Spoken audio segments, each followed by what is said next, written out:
There's a new Phoenix police chief, and the public safety manager has stepped down because of our investigation uncovering inaccurate kidnapping statistics.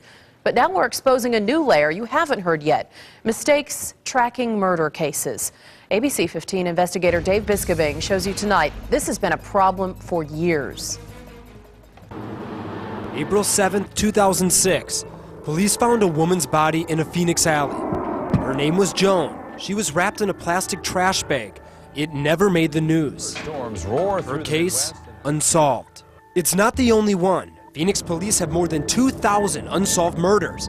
But the problem isn't just solving the cases. It's got to raise questions. I think there's a lot of assumption out there that this was done correct. Police records show Joan's case wasn't followed up. No cause of death ever noted. It slipped through the cracks. For months we've exposed problems with the city's kidnapping statistics.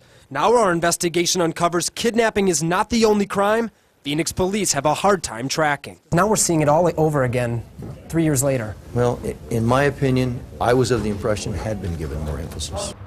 In 2007, Lieutenant Joe Knotts took over as the new leader of the Homicide unit.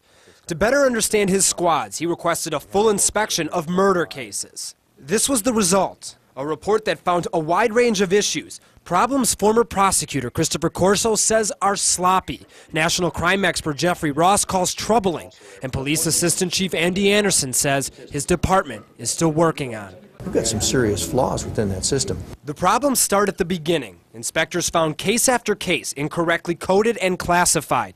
Aggravated assaults, accidental deaths, suicides, all called murder, and vice versa. It's the same problem that led to the inaccurate reporting of almost half the city's 2008 kidnapping cases. Because they seem like some of the same kind of issues. That's why we trained on them. It goes to show, did that training not take effect? Is that what we're seeing now, or? Well, I think that you're seeing what we're seeing is that there certainly were some issues in that area that we didn't believe were as significant, or we didn't know that were as significant as we're finding out now. Significant. That's what inspectors wrote when they found 438 cases with unfinalized and incomplete homicide reports, something that could affect overall murder statistics, clearance rates, and the prosecution of those cases. You're relying on the detectives and the police agencies to give you all those pieces. Could have a significant, huge impact on a case. Yeah, sure, it could, absolutely. In the tracking of murder cases is also an issue. The department found 153 murders that were listed as solved when they weren't. It raises questions not only in these serious types of cases, but in all cases.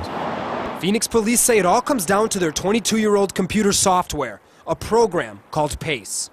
We asked Washington, D.C.-based crime expert Jeffrey Ross to review the report. Well, it's like saying that the dog ate my homework. It's easy to blame technology, but I'm not sure that really it's a technological problem. That they told me that they've never looked at the numbers like this before 2007, that this report was the first of its kind for the homicide unit. If that in fact is true, I would think that that's poor management, poor oversight on statistics. Things have changed since the 2007 inspection. Clearance rates have improved, and the department says it now does a review of old cases every month. It has also expanded the night homicide and cold case squads. But police leaders admit it could take more than a few years to work out decades of potential problems. They've been entering stats into systems for many, many years now. And so, yeah, it is a little troubling. The case management system really failed us. In Phoenix, I'm Dave Biskobing, ABC 15 News.